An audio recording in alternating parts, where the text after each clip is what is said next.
toutes et tous, c'est Maureen, j'espère que vous allez bien. Aujourd'hui une vidéo qui sera très courte, et oui ça peut arriver, une vidéo qui est un petit peu particulière puisqu'elle s'inscrit dans une chaîne de booktubeurs et cette chaîne a été baptisée les booktubeurs fêtent le printemps. En fait ce sera surtout des booktubeuses a priori et le concept c'est que pendant une semaine, chaque jour vous aurez une booktubeuse différente qui va vous présenter un ou plusieurs livres qui lui aura énormément plu. Cette chaîne c'est l'idée de Vibration littéraire, je vous mettrai le lien en description de la vidéo. Hier lundi vous avez pu découvrir, ou si c'est pas le cas je vous invite à le faire, la vidéo de Ima New Reader. Demain ce sera le tour de Quartier du livre.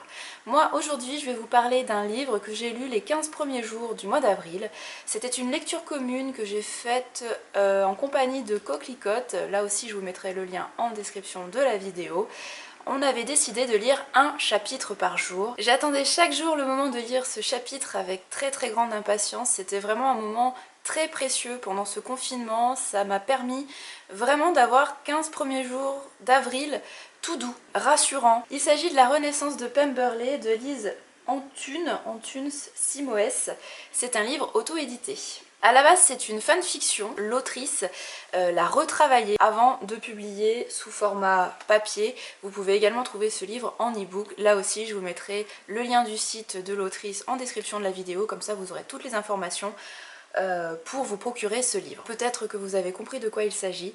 Il s'agit d'une suite à Orgueil et Préjugés. Je ne sais pas si vous avez déjà lu Orgueil et Préjugés de Jane Austen, mais en tout cas dans les derniers chapitres, dans le dernier chapitre de ce chef-d'œuvre de la littérature anglaise, on découvre, désolée si je spoil, mais bon, un livre qui a été écrit à la toute fin du XVIIIe siècle ou au tout début du XIXe siècle, bon, je pense qu'il y a assez d'années qui sont passées, je peux spoiler.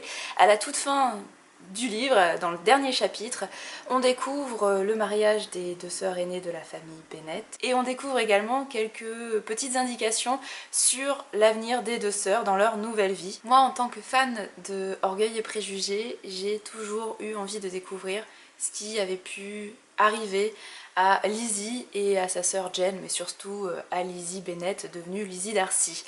Et justement, l'autrice Lise Antunes Simoes nous propose une suite à Orgueil et Préjugés. Et une suite que j'ai trouvée très bien écrite, parce que très fidèle et très crédible. Lise est elle-même une fan de Jane Austen, de l'œuvre de cette autrice anglaise. C'est une connaisseuse, et c'est aussi une connaisseuse de l'histoire de l'Angleterre à cette époque, c'est-à-dire à la fin du XVIIIe et au courant du XIXe siècle.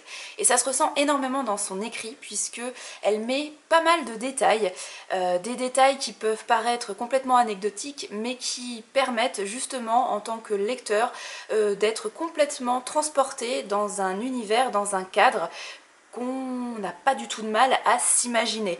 Par exemple, elle va nous décrire les plats qui sont proposés lors de dîners mondains au début du XIXe siècle. Elle va nous préciser le nombre de domestiques selon les demeures des personnages, donc selon la richesse des personnages. Voilà, des petits détails qui sont pas du tout trop présents, mais qui participent à l'élaboration justement de ce décor, de ce contexte très crédible, très palpable. Comme si finalement c'était Jane Austen elle-même qui nous racontait ce qu'elle vit au quotidien. C'était un petit peu ce qu'elle faisait dans ses romans. C'était une critique, une satire sociale de ce qu'elle pouvait vivre, elle, dans cette société anglaise de la fin du XVIIIe siècle, du début du XIXe siècle. Donc voilà, c'était plein de détails parce que c'était ce qu'elle vivait au quotidien. Et Lise réussit très bien à reproduire ça alors que c'est une autrice du XXIe siècle, donc c'est quelque chose qu'elle ne vit pas elle-même au quotidien.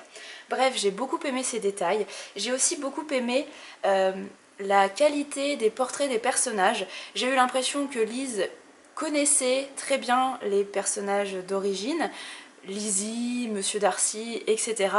Qu'elle avait capté un petit peu leur essence et qu'elle réussissait parfaitement à restituer ça dans cette suite qu'elle nous propose. Et donc j'avais en tête les acteurs de la version de la BBC de 1995, la version que je préfère personnellement pour Orgueil et Préjugés. Donc quand je lisais cette suite, j'avais ces acteurs en tête et ça fonctionnait super bien. Grâce à Lise, j'ai eu l'impression d'être pendant 15 jours dans un univers qui m'est familier, qui est rassurant, et donc comme je vous le disais en introduction, ça a vraiment été un livre doudou pendant ce confinement.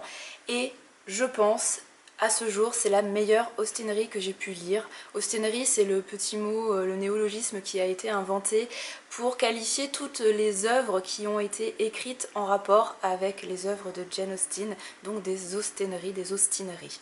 Voilà, et pour moi c'est la meilleure à ce jour que j'ai pu lire, et en plus elle est francophone, donc voilà, d'une pierre deux coups, je trouve ça vraiment très très cool. Si vous êtes vous-même fan de Jane Austen et notamment d'Orgueil et Préjugés, si vous avez toujours rêvé de découvrir la suite des aventures de Lizzie Bennet et de Monsieur Darcy, je vous conseille absolument cette lecture. Je vous rappelle que demain c'est sur la chaîne du Quartier du Livre qu'il faut vous rendre si vous voulez découvrir la suite de cette chaîne des booktubeurs Faites le printemps. De mon côté, je vous retrouve dans quelques jours, j'espère, pour une vidéo qui sera un peu plus longue et qui sera dédiée à mes lectures, il y a un petit moment déjà, mes lectures du mois de mars, puisque je ne vous en ai pas encore parlé. Ce sera donc un update lecture, un avis lecture de mes nombreuses lectures du mois de mars. D'ici là, je vous souhaite de très très belles lectures, prenez soin de vous et à très bientôt. Merci.